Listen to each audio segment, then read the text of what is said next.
जय हिंद। आप देख रहे हैं भारतीय राज्य व्यवस्था एवं संविधान। इसमें भाग 16 330 से लेकर के और 342 कुछ वर्गों के लिए विशेष उपबंध। तो अगर इसमें आप देखेंगे कि कुछ वर्गों के लिए विशेष उपबंध में, तो इसमें वह कौन कौन से वर्ग आएंगे। सबसे पहले तो SC ST होंगे। SC ST के बाद किसको नंबर दिया गया है, इसमें OBC को दिया गया है। और इसके बाद किसको दिया गया है, आंग्ल भारतीयों को दिया गया है। आंग्ल भारतीयों को, ये आंग्ल भारतीयों को दिया गया है। इतने लोगों के लिए इसमें कुछ विशेष प्रावधान किया गया है। कुछ वर्गों के लिए विशेष उपबंध की बात किस आर्टिकल से, 330 से लेकर के और 342 तक भाग 16 में किस चीज़ का वर्णन किया गया है, तो यही विशेष उपबंधों की बात की गई है। अगर हम लोग इसमें बात करें तो सबसे पहले शुरुआत होता है कितने से, 330 से। तो अगर यहाँ पर देखें आर्टिकल 330, तो अनुच्छेद 330 में किस चीज़ की बात की गई है बताएंगे। हाँ, लोकसभा में क्या होगा, लोकसभा में किसके लिए, SC ST के लिए सीटों का क्या होगा, सीटों का आरक्षण संबंधित मामला है। अब जो आरक्षण संबंधी बात की गई है तो इसमें दो प्रकार के हैं। तो आप बताएंगे कि हमारे भारत में शेड्यूल ट्राइब्स की संख्या कम है और SC की संख्या और ST की संख्या कम है। तो आप देख रहे हैं कि हमारे SC के लिए और ST के लिए, SC और ST के लिए कितने सीटों का निर्धारण किया गया है। ठीक, SC के लिए कितनी सीटों का निर्धारण किया गया है, 84 सीट। कितनी हो गई बढ़कर 79 से 84 सीट। वहीं अगर शेड्यूल ट्राइब्स की अगर बात करें तो कितनी है इसकी, 47 सीट। 47 सीट किसके लिए है, ये ST के लिए है। तो ST के लिए कितनी सीट है, 47 सीट। और SC के लिए कितनी सीट है, 84 सीट। 330 में इसकी बात की गई है। दूसरा अगर बात किया जाए 331, ये भी वेरी इंपॉर्टेंट है। 331 में किस चीज़ की बात की गई है कि जो हमारे भारत में कुछ आंग्ल भारतीय हैं। आंग्ल भारतीय का मतलब क्या है, आंग्ल भारतीय का मतलब क्या होता है कि जिनके बाबूजी, बैठ जाओ यार, इधर बैठ जाओ, यहीं बैठ जाओ, कोई दिक्कत भी नहीं है। तो 331 में किस चीज़ की बात की गई है, आंग्ल भारतीयों की। आंग्ल भारतीयों की किस लिए बात की गई है, कहाँ बात की गई है, लोकसभा में। देखिए लोकसभा में किसको रखा गया है, आंग्ल भारतीयों को। आंग्ल भारतीयों को रखा गया है क्योंकि आंग्ल भारतीयों का प्रतिनिधित्व तो हमारे भारत में क्या है, कम है। आंग्ल भारतीय का मतलब क्या होता है कि जिसके बाबूजी कहाँ के हों, यूरोप के किसी भी देश के हों, यूरोप के किसी भी देश के हों, और उसका अगर फुटकर यहाँ भारत में रह रहा है तो वो कैसा होगा। लेकिन अब ये व्यवस्था धीरे धीरे मोदी जी क्या किए हैं, इसको समाप्त कर दिए हैं। अभी जल्दी में 104वां संशोधन आपका आया है। जो 126वां बिल विधेयक था वो कौन सा रूप लिया है, 104वां संशोधन का। तो जो 104वां संशोधन है उसमें क्या बात कही गई है, आंग्ल भारतीयों के समापन की बात की गई है। ये कहा गया है, जैसे मान लीजिए 47 में हमारे देश को आज़ादी मिली और 47 में ये देखा गया कि जो है उस समय के जो अंग्रेज भारत में आए थे और यहीं रह करके और उनके द्वारा यहाँ जो संतान उत्पन्न हुई थी, उसके बाद ये लोग चले गए छोड़ करके। तो जो बच्चे वो रह रहे थे आज तो वो बाबा बन गए होंगे ना भाई। जो 47 में पैदा हुआ रहा होगा वो आज बाबा बन गया ही नहीं, कितनों का फ्यूज उड़ गया होगा। और जो बाबा बन गया, तो जब बाबा बना होगा इसका मतलब दूसरी पीढ़ी आई होगी भाई। अगर 47 की बात की जाए तो 47 में जो है 1947 में अगर किसी व्यक्ति का जन्म हुआ और आज 2021 चल रहा है, तो इसका मतलब है कि ये दादा बन गया है। अब दादा बन गया है तो इसका मतलब ये पिता, और पिता का मतलब एक स्वयं हो गया। ये आप हो गए पिता, पिता दादा। तो ये पूरी तरह से क्या था, आंग्ल भारतीय था ना, ये आंग्ल भारतीय था। अब ये जब इतना समय लगभग यहाँ से लेकर के जो ये चरण है 47 से लेकर आज कितना चल रहा है, 70-72 वर्ष हो गया ना, 70-72 वर्ष। तो 70-72 वर्ष के बाद जब इसका ये जो आया, ये तो प्योर भारतीय ही नहीं है, यहाँ थोड़ी नहीं है, क्योंकि ये तो भारतीय ही था। ये कर दादा का रहे, ये अंग्रेज थे। अब ये पूरी तरह से प्योर क्या हो गया, भारतीय हो गए। हम लोग जो आए एकदम पूरी तरह से भारतीय हो गए, एकदम 100% रहना, कोनो खिच नहीं ना। तो अब कहने का मतलब हुआ कि जो ये व्यक्ति हैं ये पूरी तरह से भारतीय हो गए कि नहीं हो गए। लेकिन अब तक क्या प्रावधान था कि लोकसभा में आंग्ल भारतीयों का प्रतिनिधित्व नहीं होता था, ये बेचारे चुनाव नहीं जीत पाते थे, इनकी संख्या क्या होती थी, कम होती थी। तो आप बताइए, जिसकी संख्या ज़्यादा होगी वो चुनाव जीतेगा, जिसकी संख्या कम होगी वो चुनाव जीतेगा, जिसकी संख्या ज़्यादा होगी।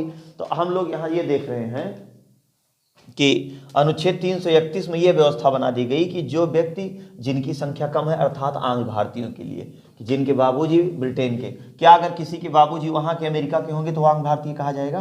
नहीं कहा जाएगा। केवल और केवल किसके लिए व्यवस्था बनाई गई? यूरोपियों के लिए। यूरोपियों के लिए व्यवस्था बनाई गई। तो लोकसभा में आंग्ल भारतीयों का प्रतिनिधित्व करेगा। तो प्रतिनिधित्व का मतलब है कि इनका मनोनयन होगा। तो जब इनका मनोनयन होगा तो आप बताइए मनोनयन कौन करेगा? राष्ट्रपति द्वारा। कितने सदस्यों को मनोनयन करेगा? राष्ट्रपति द्वारा। राष्ट्रपति द्वारा कितने सदस्य मनोनीत किए जाएंगे? 2 सदस्य मनोनीत किए जाएंगे। लेकिन ये व्यवस्था क्या कर दी गई है? समाप्त कर दी गई। किस अनुच्छेद के तहत? किस संशोधन के तहत? तो 104वां के तहत जो आंग्ल भारतीयों के मनोनयन का सिस्टम था, 104वां संशोधन जो पारित किया गया, इसके तहत ये पूरी तरह से क्या हो गया? अब क्या कर दिया गया? इसको संशोधन के तहत समाप्त कर दिया गया। समाप्त कर दिया गया। समाप्त कर दिया गया। चलिए अब आपका ये इधर से निकल गया, 330 हो गया, 331 हो गया, 332 और 333 बताओ। इधर वाले बताएंगे, इस विभाग वाले। 332 आर्टिकल 332। आर्टिकल 332 में किस चीज की बात की गई है? विधानसभा। विधानसभा। विधानसभा में किसके लिए है? एससी और एसटी में सीटों का आरक्षण या आवंटन। एससी और एसटी के लिए सीटों का आरक्षण की बात यहाँ की गई है। अब देखिए ये मामला फंस रहा है। तो लोकसभा में तो ये क्लियर है ना कि हमारे भारत में कितनी सीटें हैं? लोकसभा की कुल सीटें कितनी है? 552 है। लोकसभा में कुल सीटें कितनी है? 552 है। तो ये तो कन्फर्म है ना कि 552 में एससी के लिए 84 और एसटी के लिए 47 सीट। तो क्या आप यहाँ विधानसभा में निर्धारित कर सकते हैं? अरे किसी विधानसभा में कम है, किसी विधानसभा में ज़्यादा है, कहीं कम है ज़्यादा है, क्या आप निर्धारण कर सकते हो यहाँ आरक्षण का? नहीं। तो जहाँ जिस प्रकार से जनसंख्या है, जिस प्रकार से धर्म जाति के लोग रह रहे हैं, उसी आधार पर इनके आरक्षण का बंटवारा किया गया है। तो आर्टिकल 332 में किस चीज़ की बात की है? विधानसभा में एससी एसटी के लिए सीटों का आवंटन। अब तुरंत इसी के बगल नीचे एक और इम्पॉर्टेंट मामला आ जाता है, आर्टिकल 333। खूब पूछा जाता है ये। तो यहाँ आर्टिकल 131-30 में हम लोग लोकसभा में किए थे और 31 में लोकसभा में आंग्ल भारतीयों का प्रतिनिधित्व। तो यहाँ बताइए आंग्ल भारतीय आएंगे कि नहीं आएंगे? आंग्ल भारतीय होंगे यहाँ। आंग्ल भारतीय। आंग्ल भारतीयों का मनोनयन होगा। कौन मनोनयन करेगा? मनोनयन होगा। अब इनका जो मनोनयन होगा, इनका मनोनयन कौन करेगा? राज्यपाल। सभी राज्य के अपने अपने राज्यपाल होंगे। और मुख्य में कौन करता है? राज्यपाल। कितने सदस्यों को करेगा? 1 सदस्य हो ना। तो 1 सदस्यों का मनोनयन कौन करेगा?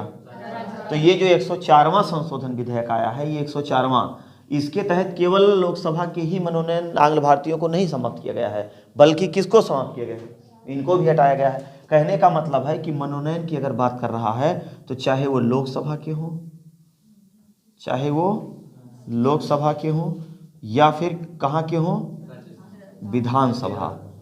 विधानसभा। राज्यसभा में जो है आंग्ल भारतीयों को मनोनयन नहीं किया जाता है।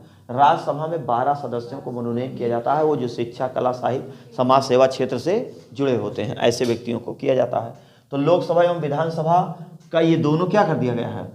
समाप्त किया गया है। तो ये 333 में क्या किया गया है कि आंग्ल भारतीयों का मनोनयन होगा राज्यपाल द्वारा। कितने सदस्य? 1 सदस्य का। 1 सदस्य का। लेकिन वो भी अब क्या किया गया है? समाप्त कर दिया गया है। अगला बताएंगे नेक्स्ट आर्टिकल में क्या है। देखिए 34-35 का कोई मतलब नहीं है, ठीक। 34-35 का कोई मतलब नहीं है। 36 में किस चीज की बात की गई है? कुछ सेवाओं में ना। आर्टिकल जो 36 है, 336, उसमें कुछ सेवाओं के लिए क्या किया गया है? लेकिन 37 में किस चीज की बात की गई है? 37 बड़ा, 7 से 37, 7 से शिक्षा, 7 से 37 और 7 से शिक्षा। तो 7 से 37, 7 से शिक्षा। इसका मतलब है कि किसके लिए बात की गई है यहाँ? आंग्ल भारतीयों के लिए। आंग्ल भारतीयों के लिए अगर ये पढ़नाई जाए चाहते हैं तो इनके लिए क्या व्यवस्था किया जाएगा? इनको छात्रवृत्ति दी जाएगी, वजीफा दी जाएगा, इनको इनकी मदद की जाएगी। तो आंग्ल भारतीयों के लिए किस चीज़ की बात की गई है? शिक्षा अनुदान की। किसकी बात की गई है? शिक्षा अनुदान की। शिक्षा अनुदान की। तो जब इनको लालच दी जाएगी तो ये क्या करेंगे, स्कूल जाएंगे, कम से कम 500 रुपये इनको वजीफा मिलेगा, 10 किलो गेहूँ मिलेगा, 15 किलो चावल मिलेगा। पहले मिलता था 92-91 में, लेकिन अब धीरे धीरे जब से MDM वाली व्यवस्था आ गई, क्या हो गया, समाप्त हो गया है। ठीक, तो अब हम लोग यहाँ देख लिए 30 में क्या है, लोकसभा में SC ST के लिए आरक्षण किया गया है 84 सीट और 47 सीट। ठीक, इसका निर्धारण, सीटों का निर्धारण कौन करता है, सीटों का निर्धारण की अगर बात की जाए तो ये जो सीट का निर्धारण होता है, सीट का निर्धारण, तो सीट का निर्धारण कौन करता है, अरे निर्वाचन आयोग करेगा भाई। कौन करता है, निर्वाचन आयोग करता है। निर्वाचन आयोग ही तो सीटों का आवंटन करेगा। यहाँ राष्ट्रपति का कोई मतलब है नहीं, मतलब है। ताकि 31 में बताया गया मनोनयन समाप्त किया जाएगा। इसमें लोकसभा की बात की गई है, इसमें आंग्ल भारतीयों की बात की गई, इसमें देखिए विधानसभा की बात की गई है, और इसमें विधानसभा में जो मनोनीत किए जाते हैं उनकी बात की गई है। ठीक, 34-35 कोई मतलब नहीं है, 36 भी कोई बहुत मतलब नहीं था, है ना, उसमें विशेष सेवाओं के लिए उनको उपबंध की कुछ व्यवस्था की गई। 37 में क्या है, थोड़ा सा आंग्ल भारतीयों के लिए किसकी बात करता है, ये शिक्षा के अनुदान से संबंधित बात कर रहा है। तो अब अगला हम लोग नेक्स्ट आगे चलते हैं, इसका स्क्रीनशॉट ले लीजिए। चलिए अगला बताइए क्या होगा नेक्स्ट। 338 में किस चीज की बात की गई है, 338 तो बहुत ही इंपॉर्टेंट है। 338 आपका इंपॉर्टेंट है, 338 का इंपॉर्टेंट है, 338 का इंपॉर्टेंट है। ये 3 चीज इसमें बहुत ही महत्वपूर्ण किया गया है। अच्छा, 2 ही चीज जो है वो बाहर से जोड़ा गया, लेकिन 338 आपका मूल संविधान में था ना। 338 में किस चीज की बात की गई है, 338 में किस चीज की बात की गई है, SC आयोग। तो ये क्या इसको संशोधन करके जोड़ा गया था, ये मूल संविधान में था, ये संशोधन करके नहीं जोड़ा गया था। जो संशोधन करके जोड़ा गया था उसमें कौन सा 338 का 338 था। तो अब हम लोग यहाँ देखते हैं, नेक्स्ट की बात करता है, तो आर्टिकल किसकी बात कर रहे हैं हम, 338। 37 में हम लोग क्या देख लिए, शिक्षा देख लिए। 38 में किस चीज़ की बात कर रहे हैं, SC आयोग के लिए। SC आयोग को हम लोग क्या कहते हैं, SC आयोग। SC आयोग मतलब राष्ट्रीय अनुसूचित जाति आयोग की बात कर रहा है, अनुसूचित जाति आयोग की बात कर रहा है। तो ये तो हमारे मूल संविधान में है ना, ये तो संशोधन नहीं किया गया है, इसमें मूल संविधान में है, मूल संविधान में है। लेकिन अब यहीं अगर बात करें कि आर्टिकल 338 का, अब आर्टिकल 338 का जो जोड़ा गया, किस संशोधन के तहत जोड़ा गया, संशोधन आप लोगों को बताया गया है। 338 का किस संशोधन के तहत जोड़ा गया, किसके तहत जोड़ा गया, इसमें एक संशोधन किया गया, और जो संशोधन था वो कौन सा संशोधन था, 89वां संशोधन। अब ये 89वां संशोधन किस वर्ष किया गया था, 2003 में। 89वां संशोधन जो है 2000 कब किया गया, 3 में। 89वां संशोधन 2003 में किया गया। कौन सा आर्टिकल ला के जोड़ा गया, 338। देखिए यहाँ SC आयोग था, तो यहाँ किस चीज़ की बात की गई, ST आयोग की बात की गई। तो ST आयोग की अगर हम बात करें तो ये हमारा क्या हो जाएगा, राष्ट्रीय अनुसूचित जनजाति ना, अनुसूचित जनजाति आयोग, जनजात आयोग की बात की। अब वहीं पर एक और व्यवस्था बना दिया गया, आर्टिकल 338 खा। अब तीनों हम लोग यही समझ लेते हैं। तो ये जो आर्टिकल आपका 338 खा है, ये कौन सा संशोधन इसमें किया गया, संशोधन बताएंगे कौन सा है, संशोधन जो है वो 102वां है, 102वां संशोधन है। वर्ष कौन सा है, 2018। तो जो 102वां संशोधन किया गया वर्ष 2018 में, ये किसके लिए आयोग बनाया गया, देखिए SC आयोग, ST आयोग और OBC आयोग। कब बनाया गया, ये 2018 में बनाया गया। तो 2018 में बनाया गया, तो इसमें किसकी बात की गई, अदर बैकवर्ड कास्ट की, OBC की बात की गई है ना, OBC की बात की गई है। अब अदर बैकवर्ड कास्ट में आप क्या लिख सकते हैं, राष्ट्रीय पिछड़ा वर्ग आयोग। तो ये संशोधन करके लाया गया था ना, ये मूल संविधान में नहीं था। मूल संविधान में कौन सा आयोग था? केवल और केवल एससी आयोग था, केवल और केवल एससी आयोग था। 338 का में एसटी को लाया गया और 338 खा में किसको लाया गया? ओबीसी को लाया गया। किस संशोधन के तहत? 102 संशोधन 2018। इसमें राष्ट्रीय पिछड़ा वर्ग के लिए व्यवस्था बना दी गई कि उनसे कोई समस्या हो संबंधित तो वो जाके अपने आयोग में उसकी शिकायत करें, जो भी उसका निस्तारण होगा ये होगा। अब आप बताएंगे कि यहीं पर जो है अगर ये क्वेश्चन पूछ ले कि एससी आयोग के सदस्यों की संख्या कुल कितनी है, तो एससी आयोग के कुल सदस्यों की संख्या 7 होती है, लेकिन वहीं एसटी आयोग के सदस्यों की संख्या अगर पूछे तो 5 होती है। इसमें जो 5 होते हैं, एक अध्यक्ष होते हैं और एक उपाध्यक्ष होते हैं, एक अध्यक्ष होते हैं और एक उपाध्यक्ष होते हैं, और एक अध्यक्ष और उपाध्यक्ष और 3 सदस्य होते हैं। और इनकी नियुक्ति कौन करता है? राष्ट्रपति करता है, राष्ट्रपति। ठीक, तो अगर हम लोग देखें यहाँ पे तो इनका जो सदस्य हैं, पहले आर्टिकल देख लिया जाए। आर्टिकल 338 हो गया। अब आप बताइएगा 39 में किस चीज की बात की गई है? आर्टिकल 339 ये देखा, एकदम सरल है, बहुत सरल है ये। आर्टिकल 340 और आर्टिकल 341 और अंतिम में आपका कौन सा है? आर्टिकल 342। इतना ही तो आर्टिकल है ना। ठीक, देखिए लास्ट के तीनों बहुत ही इंपॉर्टेंट है। इंपॉर्टेंट मतलब बहुत सरल भी है, एकदम साधारण चीज कही गई है। 39 में किस चीज की बात की गई है? 39 में बताएंगे किस चीज की बात की गई है? न्यू ईयर तो एकदम लगातार केवल न्यू ईयर चल रहा है, बाकी कोनो ईयर नहीं चल रहा है। आज सब केवल न्यू ईयर चल रहा है। अरे भैया पढ़ाई में ध्यान दे दो, न्यू ईयर और फ्यू ईयर तो जीवन भर चलता रहेगा, कोई इसका मतलब नहीं होता है। चल रहे हैं लोग, धीरे धीरे करके ढनक रहे हैं। चलिए, तो 39 में क्या बता रहे हैं?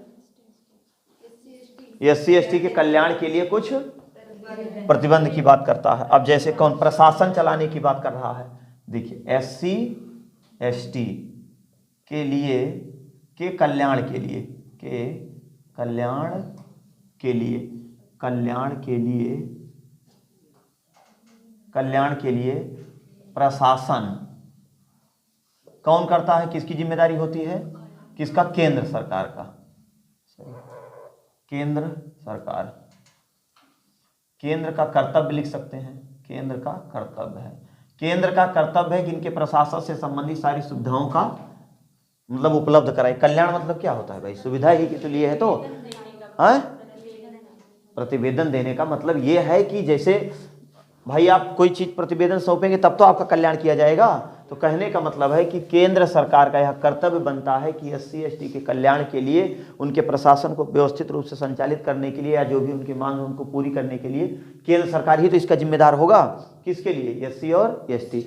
अच्छा, इसमें जो क्या नाम है, इसके आयोग के जो अध्यक्ष वगैरह होते हैं, जो आयोग इनका गठन किया जाता है, तो आयोग जो गठन किया जाता है, ये देखिए मतलब ये किसके बराबर होते हैं? जैसे हमारे यहाँ कैबिनेट मंत्री होते हैं, कैबिनेट मंत्री की पावर कितनी होती है?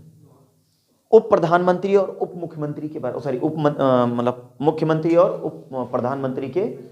भाई प्रधानमंत्री का कैबिनेट मंत्री होता है, तो प्रधानमंत्री के ना रहने पर कौन देखता है? कैबिनेट मंत्री। तो एक तरह से जो कैबिनेट मंत्री है ये उप प्रधानमंत्री कह सकते हैं नहीं। और जो मुख्यमंत्री है उसके यहाँ भी कैबिनेट मंत्री होता है। तो ये जो उप मुख्यमंत्री और उप प्रधानमंत्री का दर्जा अब तो समाप्त कर दिया गया है। समाप्त करके जो कैबिनेट मंत्री होता है वही उप प्रधानमंत्री का दर्जा होता है और वही उप मुख्यमंत्री का दर्जा उसी के पास तो होता है। ठीक, तो ये जो आयोग होता है वो समझ लीजिए आयोग के जो अध्यक्ष होते हैं, ये जो इनका आयोग होता है वो किसके बराबर होता है? कैबिनेट मंत्री के बराबर होता है। तो आप 40 में किस चीज की बात की गई है? देखिए, ओबीसी आयोग एक साधारण है ना, कौन सा? कल्याण के लिए ही। और इसमें किस चीज की बात की गई है? एससी के लिए एससी आयोग की बात की गई है। और इसमें किस चीज की बात की गई? एसटी आयोग की बात की गई है। ठीक, एसटी आयोग की बात की गई है। तो इनके जो अध्यक्ष और सदस्य होते हैं वो किसके बराबर होते हैं? कैबिनेट मंत्री के बराबर होते हैं। कैबिनेट मंत्री के बराबर होते हैं। इनकी नियुक्ति कौन करता है? राष्ट्रपति करता है। एससी के लिए कितने सदस्य बनाए गए हैं? 7। एससी की सीट ज्यादा है इसलिए कितने सदस्य हैं इसमें? 7। एसटी के लिए कितने हैं? 5। एसटी के लिए कितने हैं? 5 हैं। आइए हम लोग उसको देख लेते हैं कौन कौन से हैं उसमें।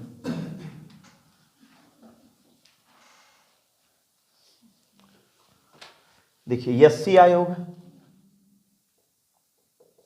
एससी आयोग, एससी आयोग में 7 सदस्य होते हैं, 7 सदस्य। देखिए एक अध्यक्ष होता है, एक उपाध्यक्ष होता है, एक अध्यक्ष होता है और एक उपाध्यक्ष होता है। 5 क्या होते हैं? अन्य। नोट कर लीजिएगा, उसी में जो छूटा होगा है ना, जो नया पॉइंट आपको दिखेगा। 7 सदस्य होते हैं किसमें? एससी में। लेकिन वहीं अगर बात की जाए एसटी आयोग में, एसटी आयोग में कितने होते हैं? 5 सदस्य होते हैं। इसमें एक अध्यक्ष होता है, एक उपाध्यक्ष होता है और 3 अन्य सदस्य होते हैं, अन्य सदस्य। ये आयोग जो होता है, ये इसकी नियुक्ति कौन करता है? नियुक्ति किसके द्वारा की जाती है? राष्ट्रपति द्वारा की जाती है, राष्ट्रपति द्वारा की जाती है। ये जो इसके लोग होते हैं, आयोग, आयोग के अध्यक्ष, आयोग के अध्यक्ष, ये किसके बराबर होते हैं? कैबिनेट मंत्री के। आयोग के अध्यक्ष कैबिनेट मंत्री के बराबर होते हैं, कैबिनेट मंत्री के बराबर होते हैं। और इनका कार्यकाल कितने वर्ष का होता है?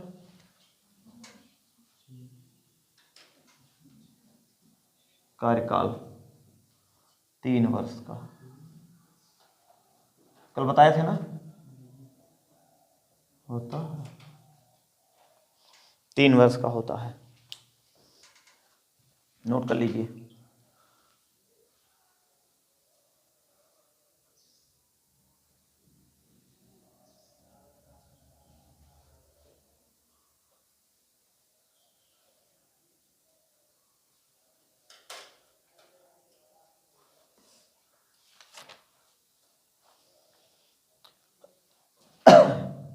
अब ओबीसी के लिए एक आयोग बना था, 2 आयोग आए थे, एक काका कालेलकर आए थे और एक मंडल आयोग आया था। मंडल आयोग कब आया था? 80 में आया था। 78 में उस समय किसकी सरकार थी? मोरारजी देसाई की। और लागू कब हुआ? संभवतः 93 में लागू हुआ। उस समय किसकी सरकार थी? बीपी सिंह की। किसके लिए लाया गया था ये? ओबीसी के लिए लाया गया था, अन्य पिछड़ा वर्ग के लिए, काका कालेकर समिति।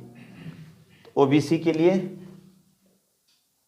ओबीसी के लिए एक आयोग का गठन हुआ था। अब इसमें पहला जो है वो काका कालेकर समिति, काका कालेकर समिति।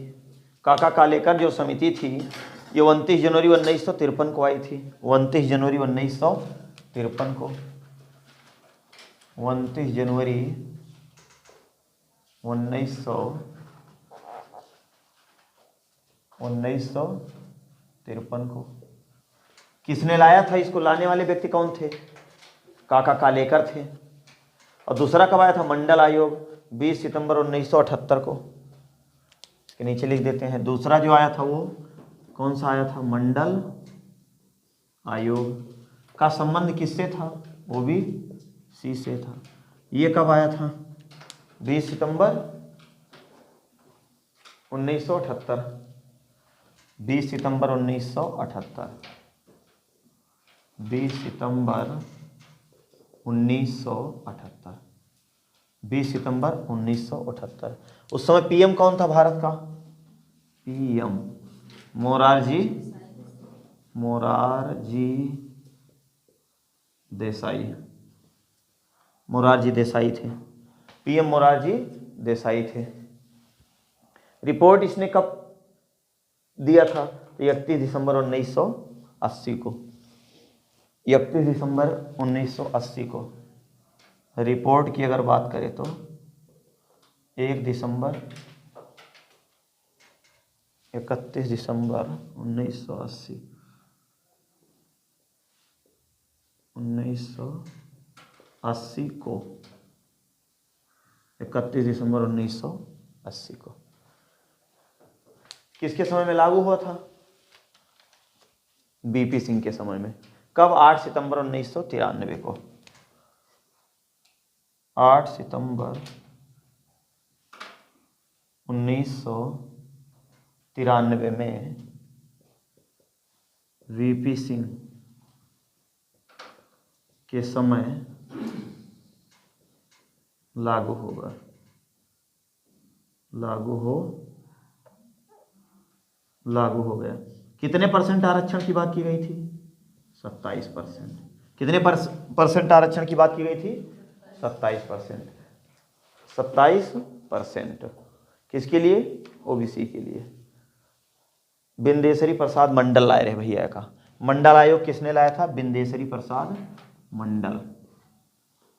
बिंदेश्वरी प्रसाद मंडल द्वारा लाया गया, इसलिए इसका नाम क्या पड़ गया? मंडल आयोग ना।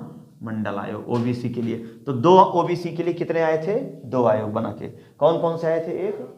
एक काका कालेकर समिति 29 जनवरी 1953 को अपना प्रतिवेदन दिया, लेकिन इसे स्वीकार नहीं किया गया। फिर उसके बाद मंडल आयोग ओबीसी 20 सितंबर 1978 को। पीएम उस समय मोरारजी देसाई थे। और किसके समय में लागू हुआ? सितंबर 1993 में बीपी सिंह की सरकार थी, उसी समय क्या किया गया? लागू किया गया। और इसमें निर्धारण किया गया कि कितने परसेंट तक होंगे? 27% सरकारी नौकरियों में ओबीसी के लिए क्या किया जाएगा? आरक्षण की बात की जाएगी। नोट कर लीजिए फटाक से, स्क्रीनशॉट लीजिए आप लोग लाइव वाले।